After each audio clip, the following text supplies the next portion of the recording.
치시고 제자들에게 이르시되 너희 아는 바와 같이 이틀을 지나면 유월절이라 인자가 십자가에 못 박히기 위하여 팔리우리라 하시더라. 그때 대제사장들과 백성의 장로들이 가야바라 하는 대제사장의 아문에 모여 예수를 궤계로 잡아 죽이려고 언언하되 말하기를 민호가 날까 하노니 명절은 말자 하더라. 이 16장에는 예수님이 이제 잡히고 그래서 십자가로 가는 그러한 첫 번째 여기에 얘기가 나옵니다. 6절에 보시면 예수께서 베다니 문두이 시몬의 집에 계실 때에 한 여자가 매우 귀한 향유 한 옥합을 가지고 나와서 식사하시는 예수의 머리에 부으니 제자들이 보고 분하여 가로되 무슨 유사로 이것을 허비하느뇨. 이것을 많은 값에 팔아 가난한 자들에게 줄 수 있었겠도다 하거늘 예수께서 아시고 저에게 이르시되 너희가 어찌하여 이 여자를 괴롭게 하느냐. 저가 내게 좋은 일을 하였느니라. 가난한 자들은 항상 너희와 함께 있거니와 나는 항상 함께 있지 아니하리라. 이 여자가 내 몸에 이 향유를 부은 것은 내 장사를 위하여 함이니라. 내가 진실로 너희에게 이르노니 온 천하에 어디서든지 이 복음이 전파되는 곳에는 이 여자의 행한 그 일도 말하여 저를 기념하리라 하시니라 했습니다. 예수님을 따라다니는 제자들은 이 여자가 하는 행동을 저는 몰랐습니다. 그러나 이 여자는 벌써 예수님이 앞으로 올 죽음에 대해서 준비한 여자였습니다. 그래서 우리가 이스라엘 사람들이 그 시체가 되게 되면은 거기에다가 기름을 붓거나 혹은 향유를 부어서 그체를 보존하기 위해서 그런 예식을 합니다. 그렇기 때문에 여기도 이제 예수님께서 곧 죽으시고 살으시고 하나님의 계획대로 그런 일이 일어나기 때문에 벌써 장사를 준비하는 여자에 대해서 굉장히 높이 평가하셨습니다. 그러나 제자들은 그걸 몰랐죠. 그래서 귀한 향유 한 몸에 귀한 한 옥합이라는 것은 굉장히 귀한 향유를 가지고 이 여자가 자기 재산을 다 털어서 진정으로 예수님을 기쁘게 하시는 놀라운 일을 하신 것입니다. 그러므로 우리는 하나님께 하는 그러한 모든 물질에 대해서 조금 더 아까워서는 안 되죠. 그래서 여기 보는 대로 이 여자가 하기는 굉장히 많은 자기 가진 것을 다 바쳤지만은 이것이 가장 귀하게 쓰여지어서 예수님이 증거되는 것에 언제나 같이 증거되는 놀라운 축복을 받은 것입니다. 아무리 우리가 예수를 잘 믿는다고 해도 그 행함이 따르지 않으면 안 되죠. 우리가 이 행함이 항상 따를 때 하나님의 축복을 받는 것입니다. 14절에 보시면은 그때 12 중에 하나인 가롯 유다가 하는 자가 대제사장들에게 가서 말하되 내가 예수를 너에게 넘겨주리니 얼마나 주려 하느냐 하니 그들이 은 30을 달아주거늘 저가 그때부터 예수를 넘겨줄 기회를 찾더라 그랬습니다. 여기도 은 30 하는 말이 나오지만은 전부 구약에서 이미 예언한 말씀이죠. 스가랴서 11장 13절 말에 있는 말씀입니다. 전부 예언한 말씀을 하시는 거지 예언 없는 그런 말씀하는 것이 아닙니다. 10절에 무교절의 첫날에 제자들이 예수께 나와서 가로되 무교절은 6월절을 마찬가지로 생각합니다. 그래서 6월절 되면은 그 다음에 무교절이 일주일 동안 계속되는데 무교절이나 6월절이나 같이 생각되는데 이 6월절이라는 것은 이스라엘 사람들이 애굽에 들어가서 거기서 노예로 있다가 해방되는 날입니다. 6월절이. 그래서 완전히 그 애굽 땅을 떠나서 광야로 나오는 것이 6월절인데 이 6월절이라는 것이 이제 예수 그리스도를 통해서 어떻게 나타난가를 보여주고 있죠. 17절에 보시면 무교절의 첫날에 제자들이 예수께 나와서 가로되 6월절 잡수실 것을 우리가 어디서 예비하기를 원하시나이까 가라사대 성한 아명에 가서 이르되 선생님 말씀이 내 때가 가까웠으니 내 자들과 함께 6월절을 내 집에서 지키겠다 하시라 하라 하신데 제자들이 예수의 지키신 대로 하여 6월절을 예배하였더라 그랬습니다. 여기도 보면은 예수님이 하시는 일을 가만히 보시게 되면은 뭐 다 계획을 해서 언제 어떻게 할 것인가 계획하는 분이 아닙니다. 언제나 그때그때 성령의 인도함 따라서 그대로 하시는 거죠. 사람들은 6월절 준비해서 굉장히 많은 애를 쓰거나 예수님은 그렇지 않았습니다. 그래서 온전히 내가 가서 준비하도록 하라. 명령만 하면 끝나는 것입니다. 믿음의 생활이 바로 이거죠. 우리가 뭘 계획을 해서 우리 힘으로 하겠다, 우리 생각하겠다는 것이 아니라 성령이 인도하시는 대로 기도하는 대로 그대로 따라가시면 그대로 되게 되겠습니다. 19절에 보신 대로 제자들이 예수의 시키신 대로 하여 6월절을 예배하였더라 그랬습니다. 저물 때에 예수께서 12제자와 함께 앉으셨더니 저희가 먹을 때에 이르시되 내가 진실로 너희에게 이르노니 너희 중에 한 사람이 나를 팔리라 하시니 저희가 심히 근심하여 각각 여짜오되 주여 내니까 대답하여 가로사대 나와 함께 그릇에 손을 넣는 그가 나를 팔리라. 인자는 자기에게 대하여 기록된 대로 가거니와 인자를 파는 그 사람에게는 화가 있으로다. 그 사람은 차라리 나지 아니하였다면 제게 좋을 뻔하였느니라 하였습니다. 이 가롯 유다도 12제자의 한 사람으로서 그리고 같이 예수님과 교제를 나누며 식사를 나누며 또한 여러 가지 복음도 증거한 사람입니다. 그래서 여기 보는 대로 이제 나와 함께 그래서 손을 넣는 자가 이스라엘 사람들이 식사를 할 때 빵 같은 것을 무슨 그 식초나 또는 그런 어떤 즙을 만들어가지고 과일즙을 만들어가지고 거기서 찍어 먹었습니다. 그래서 여기 보는 대로 그 떡을 그 빵을 그릇에 담아서 찍어 먹는 것을 여기 보여주는데 나와 함께 그릇에 손을 넣는 그가 나를 팔리라 했습니다. 분명하게 그 다음에 또 이 사람이 누군가를 가르쳐 주지요. 그런데 25절을 보시면 예수를 파는 유다가 대답하여 가로되 랍비여 내니까 대답하시되 네가 말하도다 하시니라 했습니다. 이렇게 진행 중인 것 의사들은 잘 모르지만은 그러나 예수님은 알고 벌써 나를 팔자가 누군가를 벌써 알았습니다. 그러나 우리가 제자를 할지라도 얼마든지 배반자가 될 수가 있죠. 그러나 그 배반자가 되어서 회개치 않으면 영원히 지옥 가지만 회개하면 베드로도 배반했으나 결국 회개해서 돌아온 것입니다. 그러나 유다는 그렇지 못했기 때문에 영원히 지옥으로 가볼 수밖에 없었죠. 그 20절에 보시면 26절부터 28절까지만 같이 읽습니다. 20절부터 여기 보시면 26절 저희가 먹을 때에 예수께서 떡을 가져사 축복하시고 떼어 제자들을 주시며 가로사대 받아 먹으라 이것이 내 몸이니라 하시고 또 잔을 가지사 사례하시고 저에게 주시며 가로사대 너희가 다 이것을 마시라 이것은 죄사함을 얻게 하려고 많은 사람을 위하여 흘리는 바 나의 피 곧 언약의 피니라. 할렐루야. 여기 이 말씀이 예수님의 모든 생애를 마치는 중요한 말씀입니다. 그렇기 때문에 6월절 양 하는 것은 우리가 애굽에서 이스라엘 민족이 나올 때 6월절 양, 즉 그날에 양이나 염소를 잡아가지고 그 염소나 양의 고기를 먹고 그리고는 그 피를 문설주와 그리고 인방에 발라가지고 거기서 살아나게 되었습니다. 이것이 출애굽기 12장에 기록되어 있는 말씀이죠. 6월절 행사가 바로 그것입니다. 양이나 염소를 잡아서 그것을 먹고 그 피는 문에 발라가지고 이스라엘 집에 죽음의 천사가 임하지 않았기 때문에 저들이 살아나서 완전히 탈출할 수 있는 그러한 기회를 가진 것이 6월절 곧 넘어간다.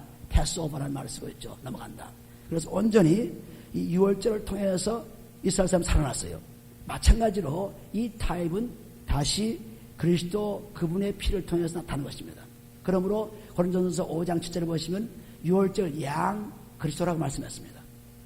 그래서 먼저 이렇게 6월절 양, 염소, 양 이런 것을 보여주고 난 후에 그 피를 통해 살아나는 것을 보여주고 난 후에 이제 그리스도께서 6월절 양이 되어서 죽음으로 말미암아 우리가 살아난 것을 여기서 말씀하고 있어요. 그렇기 때문에 많은 사람들이 6월절 행사에 염소나 양을 잡아서 먹고 피를 또 뿌리면서 이런 행사를 취했지만은 여기에 예수님은 자기가 6월절 양이기 때문에 양을 잡을 필요가 없었습니다. 자기가 양이기 때문에 자기 살을 주고 자기 피를 주었죠.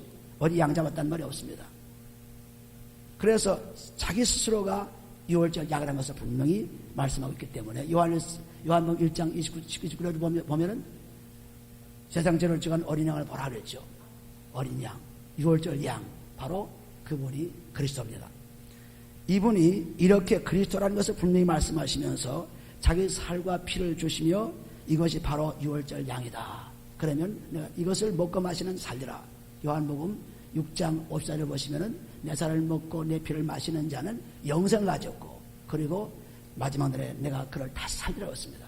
그러므로 하나님의 살과 하나님의 피를 먹고 마시는 자는 영생을 얻었다는 것은 그리스도의 피로서 죄사함 받는 길을 말씀하고 있습니다.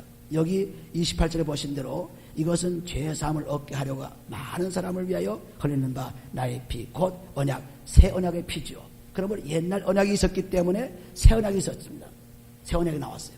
옛날 언약은 바로 염소나 양을 통해서 그 피를 통해서 이스라엘 사람들이 구원받은 것과 같이 이제는 예수 그리스도의 피를 통해서 완전히 피의 축복을 받아서 살아나는 것을 말씀해서 새 언약이라 그랬습니다. 새 언약. 그러므로 이제는 구약에 있던 그 모든 언약이 옛 언약이 다 끝나고 그리스도를 통해서 새 언약이 이루어졌다는 것을 분명히 말씀하고 있습니다. 그래서 이 언약의 피라는 것이 얼마나 우리에게 중요한 것인가를 우리는 생각할 필요가 있죠. 왜냐하면 염소나 양의 피를 통해서 이런 사람들이 애굽에서 살아가는 것 똑같이 그리스도의 피 아니면 살 수가 없습니다. 그리스도의 피를 통해서 살죠. 그래서 피를 뿌려라 하는 이유가 바로 여기 있습니다. 출애굽기 12장에 나오는 그 6월절에 피를 뿌렸기 때문에 살아났죠. 양이나 소를 잡아가지고 양이나 염소를 잡아가지고 그냥 놔두었으면 그 피는 소용없었습니다. 그런데 그 피를 밖에 문설주와 인방에 뿌렸기 때문에 살아났습니다. 마찬가지로 예수님이 피 흘리신 것만은 사실입니다. 그러나 그 사실을 믿고 그 믿음이 온전히 되려면 그 피를 받아서 뿌려야죠. 어디에? 우리 성전된 우리 몸에 뿌려야죠. 왜냐하면 이스라엘 사람들이 성전에다가 피를 뿌리면서 염소나 송아지의 피를 뿌리면서 죄사함 받았습니다. 똑같이 우리가 성전된 이 몸, 성령이 살아계신 이 몸이 성전이기 때문에 이 성전에 몸과 마음에 피를 꼭 뿌려서 죄사함 받아야만 우리는 영원히 구원받습니다. 그렇지 않고 예수님이 피 흘리셨는데 다 용서하셨는데 가만히 있으면 절대로 되지 않죠. 믿음이 행함이 없는 믿음은 죽은 믿음이라고 야고보서 2장 10절에 말씀한 것 같이 믿음은 행함이 있어야 피를 흘린 것만 믿습니다. 그러나 그 믿음을 꼭 행함으로 피를 통해서 깨끗이 씻음으로 말미암아 죄사함 받게 되는 축복을 받는 것입니다. 그러므로 예수님께서 자기의 6월절 양을 그대로 여기서 보여주었죠. 29절에 그러나 너희에게 이르노니 내가 포도나무에서 난 것을 이제부터 내 아버지의 나라에서 새 것으로 너희와 함께 마시는 날까지 마시지 아니하리라 하시니라. 예수님이 이 땅에서 떠난다는 말씀입니다. 다시는 이 땅에서 살지 않고 다시 오실 때 그때의 말씀을 얘기합니다. 3절 이에 저희가 찬미하고 감난산으로 나아가니라. 때에 예수께서 저들에게 이르시되 오늘 밤에 너희가 다 나를 버리리라. 기록된 바 내가 목자를 치리니 양의 떼가 흩어지리라 하였느니라. 이것도 스가랴서 13장 7절의 말씀을 인용한 것입니다. 전부 하나님이 예언하시고 말씀하시지 이루시지 말씀하지 않고 예언하지 않고 이루신 법이 없습니다. 항상 예언하신 말씀을 이루십니다.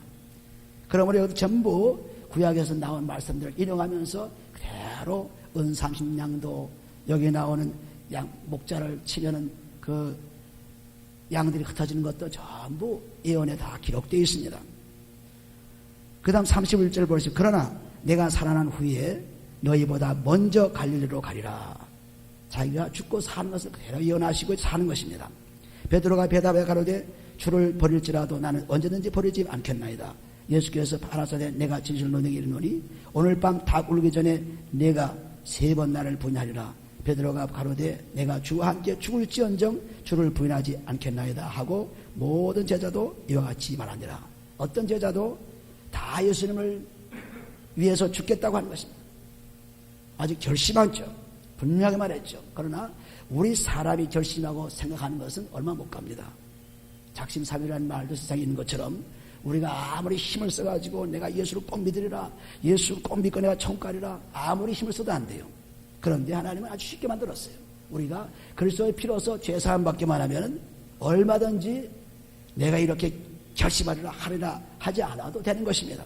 베드로가 지금 자기는 절대로 예수를 버리지 않겠다 아주 확실히 말했습니다. 다른 제자도 말했습니다. 그러나 전부 예수님이 잡혀서 죽음을 당한 그러한 재판소에 전부 도망갔죠. 전부 도망갔어요. 그러나 베드로가 다시 돌아온 것은 그리스도가 부활하시고 그리고 그분이 주신 성령을 통해서 그래서 그 다음부터는 버리지 않고 열심으로 주를 선포한 사람이 되었습니다. 우리가 우리 스스로 믿겠다 속으로 결심해도 안 되는 거죠. 그렇기 때문에 우리가 열심으로 죄 하나라도 둘이라도 셋이라도 자꾸 씻어버리지 않으면 안 되는 것입니다. 자꾸 씻어버려야 되죠. 자꾸 씻고 자꾸 깨끗해질 때 언젠가는 그리스도를 버리지 않고 확실한 믿음 속에서 살 수 있는 것입니다. 이 베드로가 지금 아주 결심하고 절대 버리지 않겠다 했지만 곧 나중에 예수님께서 예언했죠. 닭 3번 울기 전에 벌써 너는 나를 부인하려 했습니다. 이 닭 우는 것이 뭡니까? 새벽이죠.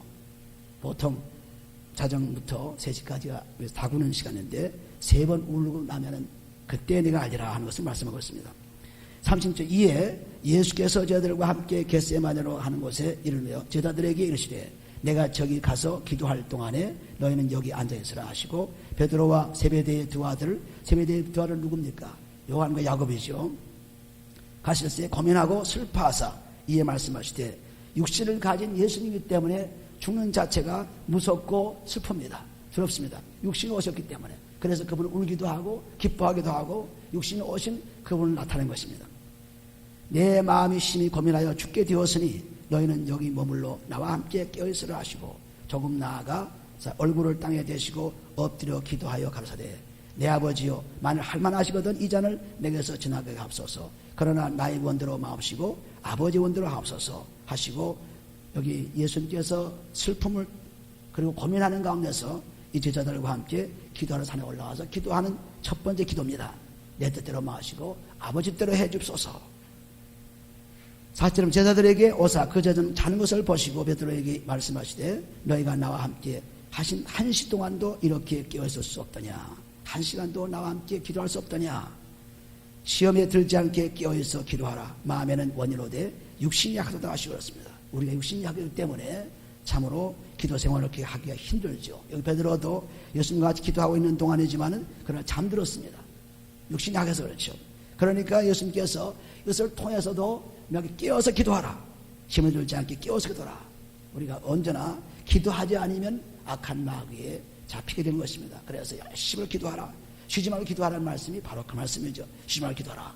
데살로니가전서 5장 10절 말씀 쉬지 말고 기도하라. 열심히 기도하라 그랬습니다. 왜? 계속 우리를 시험에 빠뜨리고 괴로움을 주기 때문에 우리 한시라도 기도하지 않으면 안 됩니다. 계속 기도해야죠. 예수님께서는 이런 환경에도 끊임없이 하나님 말씀을 증거하십니다. 41절에 시험에 들지 않게 깨어있어 기도하라. 마음에는 원이로되 육신이 약하도다 하시고 다시 두 번째 나아가 기도하여 가로사대 내 아버지여 만일 내가 마시지 않고는 이 잔이 내게서 지나갈 수 없거든 아버지의 원대로 되기를 원하나이다 하시고 다시 오사 보신즉 저희가 자니 이는 저희 눈이 피곤함이라. 또 자는 것입니다. 계속 육신이 약해 자는 거죠. 두 번째 나가서 기도할 말씀은 똑같은 기도입니다. 다른 기도가 아닙니다. 또 보시면은 43절부터 다시 오사 보신즉 저희가 자니 이는 저희 눈이 피곤함이로라. 44절 또 저희를 두시고 나아가 세 번째 동일한 말씀으로 기도하신 후 이에 저들에게 오사 이르시되 이제는 자고 쉬라. 보라 때가 가까웠으니 인자가 죄인의 손에 팔리우니라 했습니다. 세 번째도 똑같은 기도를 하고 들어오셨습니다. 이 왜 한 번 기도하지 않고 두 번 기도하지 않고 세 번 기도했습니까? 3일 만에 부활하시는 예수님 자신을 지금 말씀하고 있습니다. 3일 만에 부활하시는 예수님. 그래서 세 번 기도했을 때 그때 이제 만족하고 이제는 기도 응답받고 자신 있게 십자가에 나갈 수 있도록 되었습니다. 마찬가지로 예수님께서 죽으시고 3일 만에 부활하신 것도 큰 기쁨으로 부활하셨죠. 죽으실 때는 비참하고 죽으실 때는 괴로웠으나 그러나 살 때의 기쁨이라는 걸 말할 수 없습니다. 여기도 아주 비참한 가운데 괴로운 가운데 기도를 세 번이나 올렸지만은 마침내는 때가 가까워서 인자의 죄인의 손에 팔려오니라. 일어나라 함께 가자. 보라 나를 파는 자가 가까이 왔노라 하고 자신 있게 대할 수 있죠. 그래서 우리는 이 세 번 기도한 것, 또 베드로가 세 번 부인해서 세 번 회개하는 요한복음 21장 17절부터 나오는 말씀, 네가 나를 사랑하느냐, 네가 나를 사랑하느냐, 네가 나를 사랑하느냐 세 번이나 묻고 베드로를 회개시키는 기도의 축복을, 회개 기도의 축복을 보여주고 있습니다. 그러므로 3일 만에 부활하시는, 그렇기 때문에 우리가 죄를 사함받을 때 꼭 죄를 자백하면서 몸과 마음의 죄를 다 써버릴 때, 즉 3일 만에 부활하시는 똑같은 것으로 우리가 피를 통해서 회개할 때 우리는 새로운 삶, 새로운 사람이 되는 것입니다. 이 죄를 용서받는 사람 되죠. 수많은 사람들이 죄를 용서받기를 위하고, 수많은 사람들이 예수 믿고 뭐 잘 되기를 바라고, 수많은 사람들이 애를 쓰지만은 애써서는 안 됩니다. 그리스도의 피로만 닦아버리면, 씻어버리면 돼요. 사실 들어보시면 말씀하실 때에 12 중에 하나인 유다가 왔는데 대제사장들과 백성의 장로에게서 파송된 큰 무리가 검과 뭉치를 가지고 그와 함께 하였더라. 예수를 파는 자가 그들에게 군호를 짜 가로되 내가 입 맞추는 자가 그이니 그를 잡으라 하였는지라. 곧 예수께 나와 랍비여 안녕하십니까 하고 입을 맞추니 예수께서 가라사대 친구여 내가 무엇을 하려고 왔는지 행하라 하신데 이에 저희가 나와 예수께 손을 대어 잡는지라.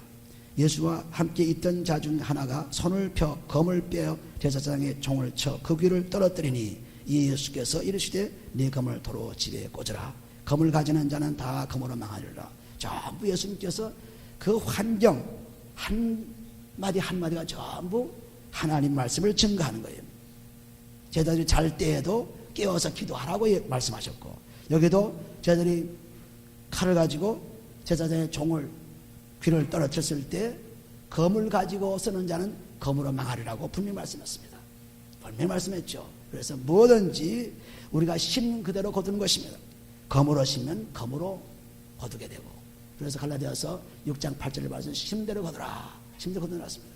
육신을 위해서 살면 육신을 위해 썩을 것을 거두고, 성령으로 살면 영을 거두고, 그래서 자기 심대로 그대로 거두는 것입니다.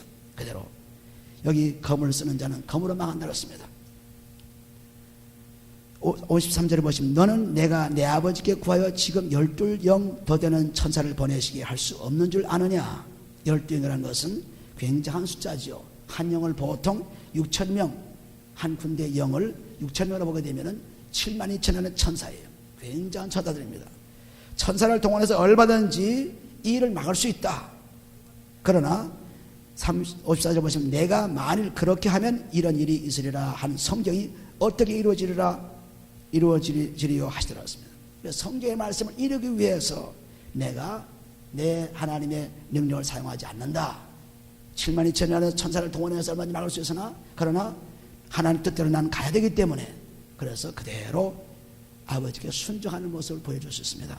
여기도 얼마든지 자기가 막을 수 있는 것을 그대로 하나님의 순종에 따라서 하나님 뜻대로 가는 것입니다.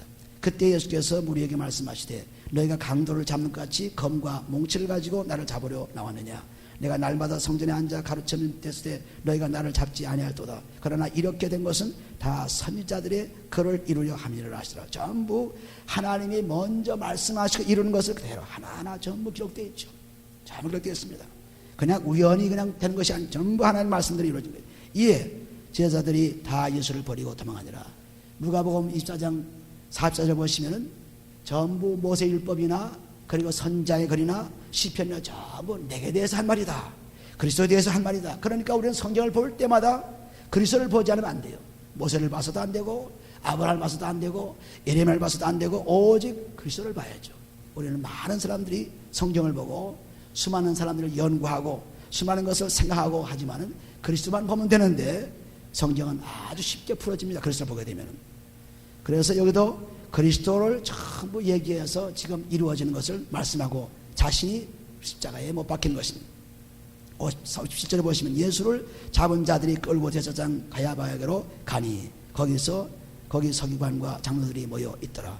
베드로가 벌찍이 예수를 쫓아 제사장의 집들에까지 가서 그 결국을 보려고 안에 들어가 하숙들과 함께 앉았더라. 제사장들은 공회가 예수를 죽이려고 그를 거짓 증거를 찾으며 거짓 증인이 많이 왔으나 얻지 못하더니 후에 두 사람이 와서 가로되 이 사람이 말이 내가 하나님의 성전을 헐고 사흘에 지을 수 있다 하더라 하니라. 이 말씀은 요한복음 2장 19절의 말씀이죠. 그래서 예수님께서 이 땅의 성전을 다 헐어버리고 그리고 새로운 성전, 하나님의 성전으로 바뀌는 것을 말씀하고 있습니다. 이 땅의 성전이 뭡니까? 죄의 성전이죠. 이 땅의 몸이 죄지요. 죄가 다 무너져야만 다시 살아나는 것입니다. 그래서 완전히 AD 70년경에 이스라엘 성전이 무너진 것을 보기 전에 벌써 예언하고 자기가 직접 체험했죠. 왜? 죄의 성전은 무너집니다. 우리의 죄의 이 몸도 성전인데 이 성전이 죄로 지면 멸망시키겠다고 고린도전서 6장에 분명히 말씀하고 있죠. 고린도전서 6장 20절에 보신 대로 또 고린도전서 3장 16절에 보신 대로 기록되어 있습니다. 그러므로 우리가 이 성전이 무너지는 것, 즉 우리 몸이 그리스도의 피로서 완전히 깨끗이 되지 않으면 안 되죠. 그렇지 않으면 우리 몸은 끝나고 마는 것입니다. 영원히 멸망하고 마는 거죠. 그러므로 이렇게 하는 말씀을 들었으니 이것이 참으로 하나님을 모욕한 것이 아니냐. 62절 대제사장이 일어서서 예수께 묻되 아무 대답도 없느냐. 이 사람들이 너를 치는 증거가 어떠하뇨 하되 예수께서 잠잠하시거늘 대제사장이 가로되 내가 너로 살아계신 하나님께 맹세하게 하노니 네가 하나님의 아들 그리스도인지 우리에게 말하였습니다. 하나님의 아들이 누구냐면 바로 그리스도예요. 이 그리스도가 예수라는 이름을 가지고 오신 것뿐입니다. 그래서 예수라는 이름으로 오셔서 그분이 죽으심으로 온전히 그리스도가 이루어진 거예요. 사도행전 2장 30절 보시면 예수가 죽임을 당함으로 말미암아 주와 그리스도가 되었다고 말씀했죠. 그래서 그리스도를 모르면 예수를 알 수가 없습니다.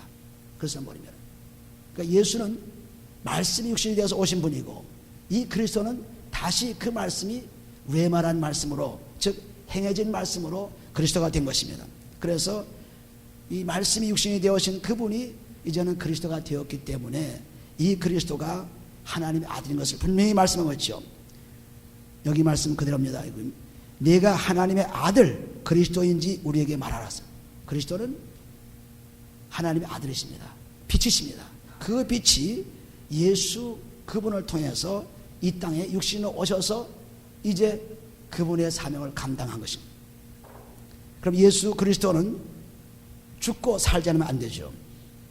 예수께서 가라사대 내가 말하였느니라. 그러나 내가 너희에게 이르노니 이후에 인자가 권능의 우편에 앉은 것과 하늘 구름을 타고 오는 것을 너희가 보리라 하시니, 이것은 벌써 그리스도인 그 분이 죽고 사신 것을, 그리고 앞으로 오실 것을 분명히 말씀하고 있습니다. 그런데 이 제사장들이나 서기관들인 사람들은 말을 모르죠. 메시아가 분명히 오신다고 했는데 오신 메시아를 보지 못합니다. 왜 못 봅니까? 죄 때문에 못 보죠. 마음이 강팍해서 못 봅니다. 죄를 가지게 되면 하나님 말씀을 알지도 못하고 볼 수도 없습니다. 그러나 죄가 용서받아야 볼 수 있겠죠. 그런데 그렇지 않기 때문에 예수를 메시아로 모르고 죽이는 것입니다. 65절 이에 대제사장이 자기 옷을 찢으며 가로되 제가 참남한 말을 하였으니 어찌 더 증인을 요구하리요. 보라 너희가 지금 이 참남한 말을 들었도다 하였습니다. 분노에 찼을 때, 화가 났을 때, 그때 옷을 찢는 그런 형식을 취합니다. 그리고 하나님을 모욕했을 때 옷을 찢는 형식을 취하죠. 그래서 무슨 증거가 더 필요하냐, 이렇게 하나님을 모욕하는 이 예수, 이는 죽어야 한다 한 것입니다. 가로되 저는 사형에 해당하니라 하고 이에 예수의 얼굴에 침 뱉으며 주먹으로 치고 혹은 손바닥으로 때리며 가로되 그리스도야 우리에게 선지자 노릇을 하라. 너를 친 자가 누구냐 하더라. 이렇게 유태인들이 죄 없는 그리스도를 죽였기 때문에 오늘날 그 핏값을 그대로 받고 있습니다. 600만 년은 엄청난 사람이 죽은 것도 그 핏값입니다. 앞으로도 회개치 않으면 그 핏값이 언제 떨어질지 모릅니다. 이것은 하나님의 예언의 말씀일 때 피할 길이 없죠. 그러므로 우리는 유태인에게서 구원자가 났고 유태인이 먼저 예수를 믿어서 복음을 증거하게 되었으나, 그러나 저들이 믿지 않으면 다 이방인으로 가서 이방인들의 구원받고, 그러나 마침내는 이스라엘 사람들이 꼭 구원받다는 것이 하나님의 약속으로 되어 있어요. 그러나 그동안에는 많은 고난이 따르게 되죠. 69절에 보시면은 베드로가 바깥들에 앉았더니 이제 베드로가 절대로 죽을지언정 예수님을 버리지 않겠다고 결심했던 그 결심이 이제 무너집니다. 예수님께서 예언하신 대로 닭 3번 울기 전에 나를 부인하는 말씀이 지금 이루어지죠. 베드로가 바깥들에 앉았더니 한 비자가 나와 가로되 너도 갈릴리 사람의 예수와 함께 있었도다 하거늘 베드로가 모든 사람 앞에서 분하여 가로되 나는 네 말하는 것이 무엇인지 알지 못하겠노라 하며 앞문까지 나아가니 다른 비자가 저를 보고 거기 있는 사람들에게 말하되 이 사람은 나사렛 예수와 함께 있었도다 하며 베드로가 맹세하고 또 부인하여 가로되 내가 그 사람을 알지 못하노라 하더라. 조금 후에 곁에 섰던 사람들이 나와 베드로에게 이르되 너도 진실로 그 당이라 네 말소리가 너를 표명한다 하거늘 저가 저주하며 맹세하여 가로되 내가 그 사람을 알지 못하노라 하니 닭이 곧 울더라 했습니다. 완전히 예수님의 예언이 그대로 들어맞았죠. 우리 사람들은 결심으로, 힘으로, 자기 생각으로 예수를 영접할 수 없습니다. 오직 성령과 함께 예수를 영접하게 됐죠. 그렇기 때문에 열심히 믿는 척하지만은 많은 사람들 열심히 믿는 이 그리스도가 내 속에 들어있지 않으면 절대로 오래가지 않습니다. 열심히 있다가도 힘 빠져서 끝납니다. 그렇기 때문에 열심히 있는 사람들이 다 저 사람 열심히 있는데 왜 저런 일을 당하나, 저 사람 열심히 있는데 왜 저럴까 하고 사람들이 다 얘기하지만 사실상 열심은 사람의 힘으로 하는 것입니다. 자기 일로 하는 거죠. 그렇기 때문에 문제가 생긴 겁니다. 여기도 베드로가 자기 힘으로 절대로 예수님 버리지 않겠다 했지만은 버리게 되는 것입니다. 이에 베드로가 예수의 말씀에 닭 울기 전에 내가 3번 나를 부인하리라 하심이 생각나서 밖에 나가서 심히 통곡하더라. 그래서 바로 회개가 일어난 거죠. 통곡이 회개입니다. 우리는 우림이 없기 때문에 회개가 제대로 되지 않습니다. 그냥 용서의 접수 안 되죠. 그리스도께서 우리를 위해 죽으시고 피 흘리신 것이 얼마나 귀한 것입니까? 우리 죄 그것을 용서받는 것이 얼마나 귀한 것입니까? 그러니까 통곡의 눈물을 흘리며 회개의 눈물이 없는 한 절대로 용서가 없습니다. 이 베드로가 통곡하며 회개의 눈물을 흘렸습니다. 그래서 요한복음 21장에 보시면은 세 번 꼭 이제 일으켜주죠. 세 번. 요한복음 21장 보시면 요한복음 21장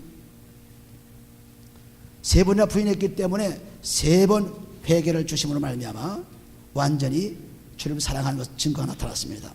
요한복음 21장 17절 말씀 보면은 15절 말씀 보면은 저희가 저반 먹은 후에 예수께서 시몬 베드로에게 이르시되 요한의 아들 시몬아 내가 이 사람들보다 나를 더 사랑하느냐 하시니 가로되 주여 그러하외다 내가 주를 사랑하는 줄 주께서 아시나이다. 가로사대 내 어린 양을 먹이라 하시고 또 두 번째 가로사대 요한의 아들 시몬아 네가 나를 사랑하느냐 하시니 가로되 주여 그러하외다 내가 주를 사랑하는 줄 주께서 아시나이다. 가로사대 내 양을 치라 하시고 세 번째 가로사대 요한의 아들 시몬아 네가 나를 사랑하느냐 하시니 주께서 세 번째 네가 나를 사랑하느냐 하심으로 베드로가 근심하 가로되 주여 모든 것을 아시오매 내가 주를 사랑하는 줄을 주께서 아시나이다. 완전히 그 자기가 저지른 죄를 하나님을 부인한 죄를 그리스도를 부인한 죄를 세 번이나 회개시키면서 회개를 일으켜 주었습니다. 회개를 승리로 이끌어 주죠. 마찬가지로 우리가 회개할 때 우리 죄를 자백하라고 했습니다. 죄를 자백하라. 죄를 자백하는 것은 그냥 자백하는 것이 아니고 그리스도의 피로써 씻는 자백이 필요한 것입니다. 그래서 우리가 회개할 때 죄를 용서받을 때 아버지여 죄 용서해달라고 그렇게 하는 것이 아니라 그 죄가 있으면 그 죄를 꼭 나는 이런 죄를 지었습니다. 이 죄를 자백합니다. 그리스도의 피를 뿌려 자백합니다. 그리고 그 죄가 어디에 있습니까? 우리 몸에 다 붙어있죠. 우리 마음에 붙어있죠. 우리가 죄 지은 것을 마음으로 생각하며 죄를 졌죠. 또 행동으로 죄를 졌죠. 그러니까 전부 우리 성전에 붙어있어요. 그러니까 성전을 그리스도의 피로 씻지 않으면 안 되죠. 씻어서 온전히 그리스도의 피로서 깨끗이 통곡하며 심히 통곡하면서 씻을 때 통에 잡아가며 씻을 때 그때 베드로가 용서받은 것처럼 우리 죄도 용서를 받습니다. 어느 하나라도 이 죄를 용서받게 되는 그 기쁨이란 것은 상상도 못합니다. 그러니 우리 마음속에서 나오는 더럽고 추한 죄가 얼마나 많습니까? 육신의 죄가 얼마나 많습니까? 성경에 기록한 데도 수없이 죄가 많습니다. 그러나 우리 생각 속에서 항상 질투와 염려와 시기와 근심과 음란과 정욕이 드러나오는데 이것을 그리스도의 피로 매일같이 순간순간 씻지 않으면 안 되죠. 씻어야만 놀라운 일이 일어납니다. 씻으면은. 근데 안 씻으면 무슨 말인지 몰라요. 목욕해본 사람이 기분을 알죠. 목욕하면서 무슨 기분을 알아요. 목욕을 하면 기분이 좋습니다. 몇 번 해도 기분 좋죠. 마찬가지로 우리 죄의 몸과 마음의 죄를 씻어버리면 정말로 기분이 없습니다. 수십 년 동안 쌓인 그 죄, 그대로 갖고 조상 때부터 가진 죄, 그리고 친구들과 또 사람들과 관계에서 가진 죄, 이걸 그대로 쌓아두니까 우리는 점점 노인일수록 강팍해집니다. 노인일수록 사람이 늙어갈수록 강팍해집니다. 아무도 믿지 않습니다. 그 죄가 쌓여서 막혀있기 때문에 그렇습니다. 그러나 그 죄도 그리스도의 피가 떨어지면은 그냥 몇십 년 묵은 죄도 다 끝나고 말아요. 새로운 사람으로 바뀌죠. 성전이 달라지죠. 옛 성전이 무너지고 새 성전으로 바뀌는 것입니다. 그러므로 여기 마태복음 26장 28절의 말씀, 언약의 피, 이 언약의 피, 그리스도의 피, 이 피를 내가 올 때까지 기념하라고 했습니다. 그렇기 때문에 우리가 성찬식을 통해서 빵을 먹고 피를 마시고 포도주를 마시고 하는 것은 이 기념을 계속하라는 것을 말씀하고 있습니다. 그거 하라는 거 아닙니다. 우리가 매일매일 기념하라지. 부활절을 기념하라 또는 성탄절을 기념하라, 무슨 이 기념, 그거는 기념하라는 말이 한 번도 없어요. 그러나 내가 지금 살을 주고 피를 준 것은 내가 올 때까지 기념하라. 올 때까지 하나님께서 약속하신 명령하신 기념은 그것밖에 없어요. 그런데 우리 교회에서는 한 달에 한 번씩 성찬식을 합니다. 그것은 우리가 성찬식을 통해서 매일매일 하고 있는 것을 그대로 모든 사람에게 보여주는 것뿐이에요. 모든 사람에게 이렇게 각 개인의 생활 속에서 매일매일 피를 뿌리면서 죄사함 받는 이 놀라운 축복을 받으라고 성찬식을 우리가 여러 사람 앞에서 같이 나누는 것뿐입니다. 애찬 나누는 것뿐이에요. 그러므로 우리가 이것은 예수님 오실 때까지 기념하라고 했으니까 끊임없이 내 몸과 마음의 피를 뿌리면서 그리스도의 피를 뿌리면서 몸의 죄를 마음의 죄를 다 청산하고 그리고 감사하는 가운데 하나님께 영을 돌리기 시작하면 우리는 새로운 사람으로 새 피조물로 등장합니다. 새 피조물로 나온 거죠. 오늘도 이 말씀 가운데 분명하게 우리를 위해서 죽으신 그리스도의 피를 다 바쳐서 하나님 영광 돌리시기를 예수를 축원합니다. 기도합니다. 아버지 하나님 감사합니다. 하나님께서 우리를 사랑하심으로 그리스도의 피를 주셔서 그리스도의 선물인 그 피를 통해서 우리가 은혜로 살 수 있도록 축복해 주신 사랑을 감사합니다. 에베소 4장 7절 말씀 것처럼 그리스도의 선물이 내게 풍성함으로 말미암아 은혜가 풍성하다고 하셨사오니 오늘 내 그리스도의 선물인 피를 받아 우리의 죄를 용서받게 도와주시고 영원한 구원의 생명이 되게 축복해 주시고 아버지는 매일매일 뜨거운 삶을 살 수 있도록 축복해 주셔서 아버지 하늘의 영광을 다 누릴 수 있도록 도와주시고 아버지 나라의 큰 축복을 누릴 수 있도록 축복해 주옵소서. 축복하며 감사하며 예수님 기도합나이다. 아멘.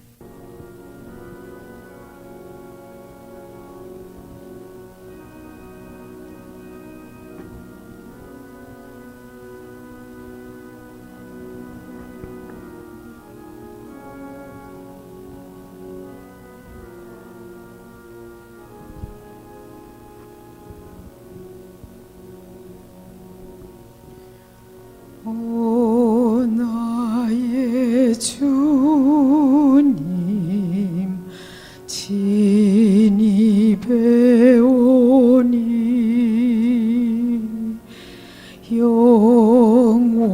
영원한 세계 밝히 나타나 한없는 은혜 길이 누리니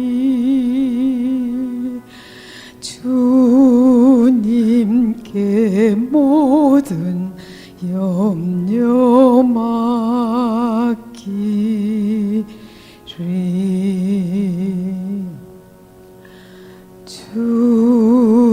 주님의 떡을 내가 먹으며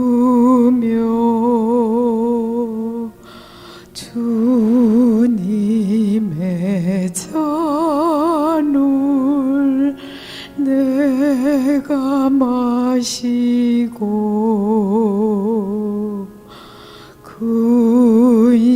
근심의 짐을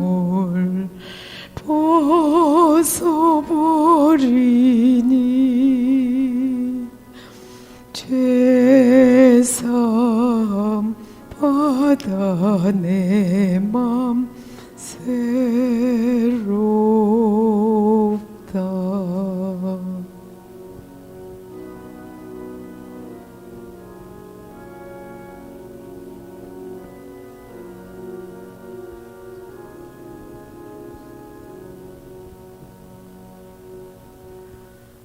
주 예수밖에 도움 없사와 주님의 발에